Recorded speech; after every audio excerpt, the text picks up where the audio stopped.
The death of Queen Mary.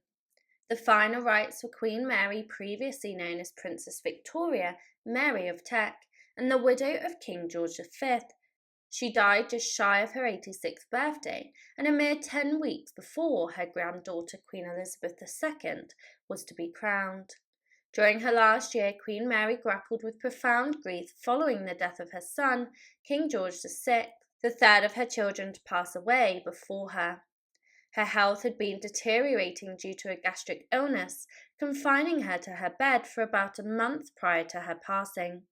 Reports suggested that in her final month, she seemed to come to terms with the reality of her condition, feeling that she had accomplished her goal of safeguarding the monarchy and accepting that her life was reaching its natural conclusion. She also experienced discomfort from the light in her room, leading to the drawing of the curtains to shield her eyes. On the 24th of March 1953, Mary reportedly suffered a hemorrhage, prompting immediate concern for her health condition. At 11:40 a.m., a bulletin released from Marlborough House addressed these concerns. Subsequently, a second bulletin at 1:40 p.m. detailed a significant deterioration in her state, indicating a severe weakening of her heart function. As the day progressed, updates were issued at 7 p.m. It was reported that Mary was gradually losing strength but peacefully resting. Tragically, she passed away in her sleep at Marlborough House at 10:20 p.m. The official announcement, released at 11:15 p.m., signed by Sir Horace Evans and Lord Webb Johnson, confirmed her passing. Her daughter, the Princess Royal, was by her side during her final moments. Throughout the day, Mary's children and various members of the royal family by her side. The Duke of Windsor, her eldest son, had visited her twice that day and returned to Marlborough House shortly after her passing. Both the Princess Royal and the Duke of Windsor had curtailed their holiday in the United States and the West Indies due to their mother's worsening condition. Her other surviving son, the Duke of Gloucester, her granddaughters Queen Elizabeth II and Princess Margaret, Queen Elizabeth the Queen Mother, and additional members of the royal family also paid their respects on her last day. The day following Mary's passing saw a steady stream of royal family members visiting Marlborough House to pay their respects. Notably, the Queen and the Duke of Edinburgh, along with a host of other relatives, gathered to honour her memory. In the midst of this, a spokesperson for the Duchess of Windsor, who hadn't accompanied her husband to Britain, expressed her deep distress at the news of Mary's passing. Reactions to Mary's passing were deeply ceremonial and widespread. The banner of her arms, which flew over Marlborough House, was respectfully lowered following the announcement of her death. Across government buildings and warships in the UK and throughout the British Commonwealth, flags were flown at half-mast as a sign of mourning, remaining so after her funeral. At 10:45 p.m, Prime Minister Winston Churchill solemnly informed the House of Commons about her passing. He introduced a motion of condolence, which received support from the Leader of the Opposition. The Federal Parliament of Australia also paid tribute to her legacy. Condolences poured in from various international figures: the King of Sweden, US President, French President, German President, and diplomats from the British Commonwealth, among others. The news of her demise prompted an interruption in the BBC programming at 11:25 p.m. All regular broadcasts were halted, making way for news updates and weather forecasts only. The following day, both courts and the London Stock Exchange held a brief moment of silence before resuming their activities. The royal household observed a month-long mourning period until April the 25th. Official engagements involving the royal family were cancelled during this time. Respecting Mary's passing, although the coronation plans for her granddaughter Queen Elizabeth II proceeded as per Mary's express wishes. The location for her funeral shifted due to the preparations for the upcoming coronation, with Westminster Abbey ruled out as the venue. On the 25th of March, the Queen's Own Rifles of Canada, a regiment of which Mary was the colonel-in-chief, held a solemn parade dedicated to her memory. The ceremony surrounding Mary's passing continued as her coffin was placed at the Queen's Chapel in Marlborough House grounds on the 26th of March. Members of her household stood guard in vigil over her casket. On the 29th of March, the Archbishop of Canterbury presided over a small service at the chapel, attended by the Queen, the Duke of Edinburgh, the Queen Mother, and other members of the royal family. Floral tributes from close family members adorned the chapel, signifying their deep respect and affection for Mary. A plaque situated in Westminster Hall marked the significant event of her lying in state. The movement of Mary's coffin from Marlborough House to Westminster Hall commenced on the 29th of March at 2:29 p.m., following a route extending a mile and a half. Adorned in her personal standard and topped with a wreath from the Queen, the coffin rested on the gun carriage of the King's Troop, Royal Horse Artillery. The procession moved from the Mall towards the Horse Guards Parade and into Whitehall, traversing streets filled with an assembly of 500,000 people. The carriage was accompanied by 6 pallbearers, including colonels from the 4 regiments with which Mary held a significant connection. Participating in this grand march were units from various military divisions, numbering 210 members, each from the Royal Air Force and the Brigade of Gurkhas, along with 42 from the Household Cavalry and 262 from the Royal Navy and the Royal Marines. The procession included the massed bands of the Brigade of Gurkhas, 2 footmen, 2 pages, and her steward, all representing Queen Mary's household.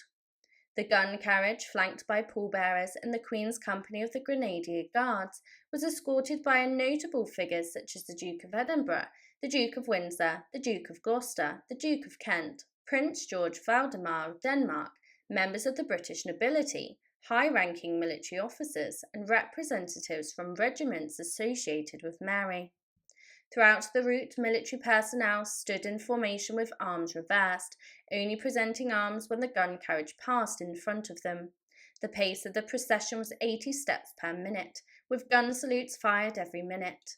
The entire march lasted 26 minutes, with the coffin arriving at Westminster Hall at 2:55 p.m. At 3 p.m., when the coffin was positioned within Westminster Hall, distinguished members of the royal family, including royal dukes, Mary's brother, grandsons, and other nobility, stood in solemn respect.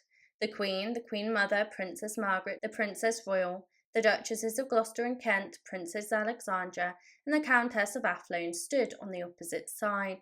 The Grenadier Guards formed the Guard of Honour, while regiments from the Royal Air Force also stood present. An intimate service conducted by the Archbishop of Canterbury took place in the presence of royal family members, government officials, and Parliament members and their spouses. Her remains were placed in state from March the 29th to the 31st, 1953, allowing heads of states and nearly 120,000 mourners to pay their respects as they passed by her coffin.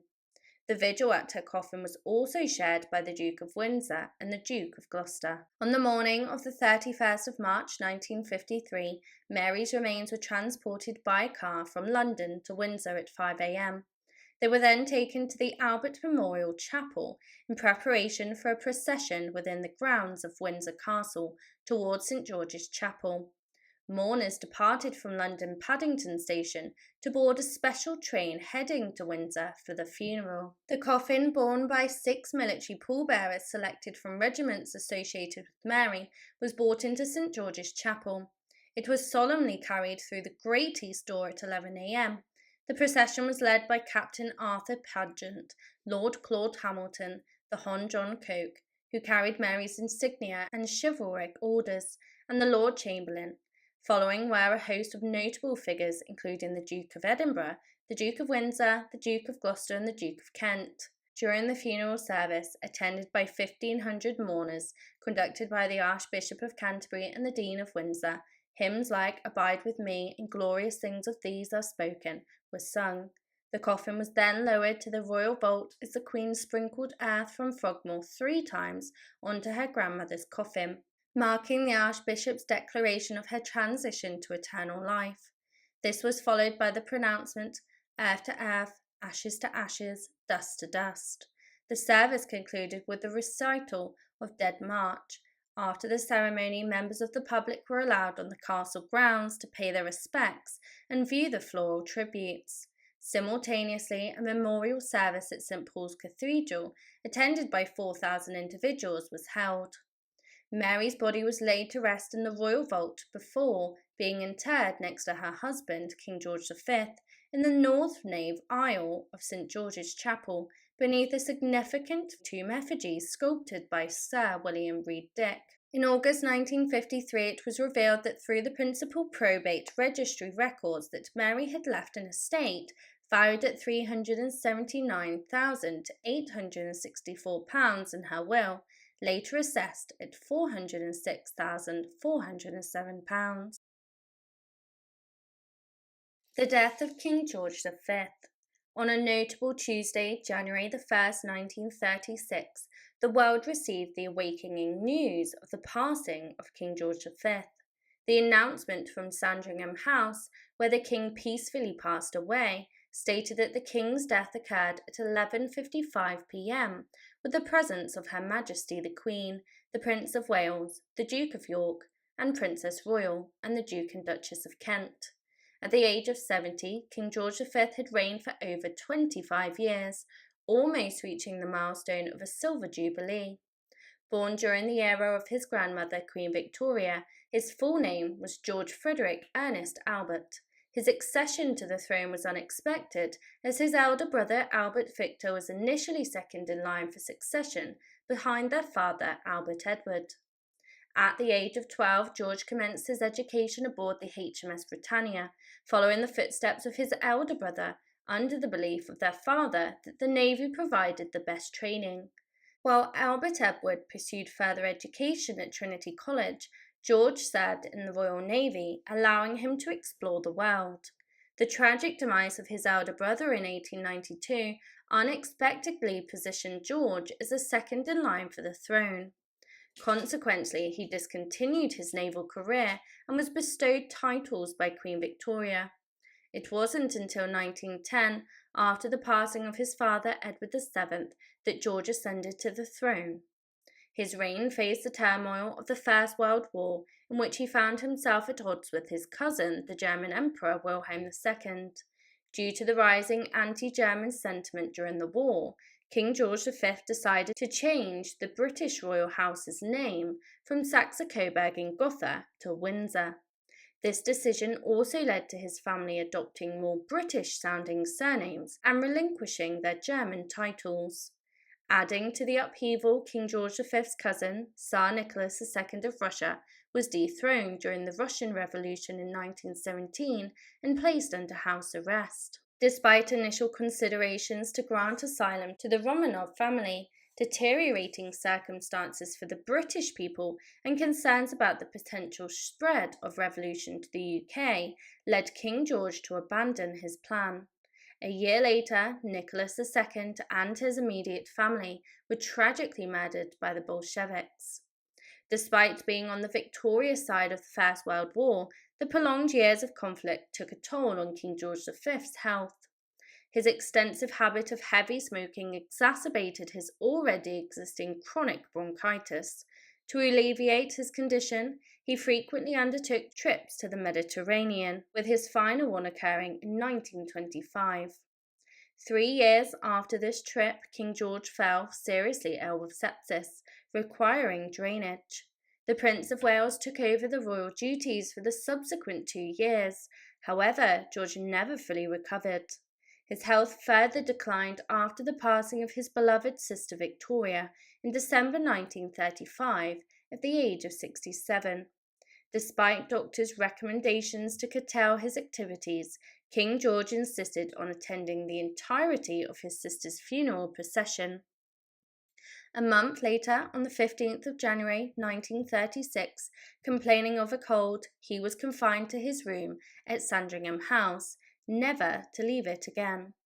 In the following days, King George drifted in and out of consciousness, and by the 20th of January his condition had significantly worsened, and his physician, Lord Dawson of Penn, made a controversial decision to administer 3/4 of a grain of morphine. King George V passed away at 11:55 p.m. The decision made by Lord Dawson that night has sparked debates to this day. Was it an attempt to alleviate the king's suffering, or was it something a bit more sinister? Lord Dawson, born on the 9th of March 1864, began his education at University College, London in 1879, completing a Bachelor in Science in 1888. Subsequently, he obtained his Doctor of Medicine degree from the Royal London Hospital in 1893. Lord Dawson's entrance into royal circles commenced in 1907 when he became a physician extraordinary to Edward VII. During the First World War, he served on the Western Front, rising to the rank of Major General in the Royal Army Medical Corps. After the war, he resumed his previous position at the court of King George V. So let's revisit the events of the 20th of January 1936. A statement released by Lord Dawson and the King's other physicians conveyed that the King's life was peacefully nearing its end. Much of the present-day knowledge we have stems from Lord Dawson's personal diary. However, it took nearly 50 years after King George V's passing for the truth contained in his diary to be made public. In Dawson's diary entry, he described that around 11 o'clock, it was apparent that the final stage of the King's life might continue for many hours, unbeknownst to the patient.